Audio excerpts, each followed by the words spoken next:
Evening guys, meron ako ditong mangga, ayan, Indian mango. Binili ko yan sa palengke. At syempre, hindi nawawala yung partner niya, the best, yung alamang. So, alamang siya na may sili. So, ilalagay ko dito para sa aking sausawan.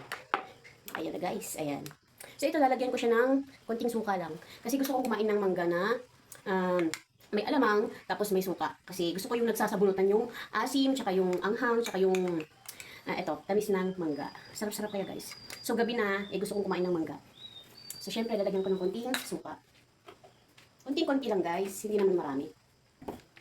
Nag-crave lang talaga akong kumain ng mangga ngayong gabi. Kumain na ako ng konting kanin kanina. So ito na yung parang merienda. Ayan. Kulang pa, parang gusto ko pa kasi hihigupin ko yung pinagsawsawan ko dyan pagka, paubos na yung aking pagkain. Ayan, may suka na siya. So may sili na rin talaga siya yung nabili kong alamang. So, ayun, slice natin siya guys, kasi hindi pa siya na slice. Nabalatan ko lang kanina. So, ito, nabili ko yung mangga ng 35 per kilo.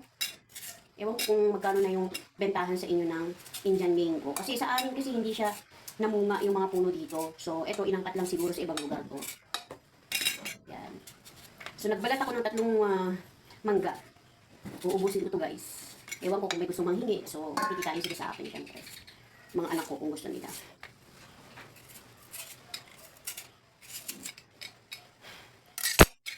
Ayan, pati buto kasama. Kasi ngangat-ngatin ko yan mamaya. So, perfect guys. Ang kain ko ng gabi. Gabihan na yan.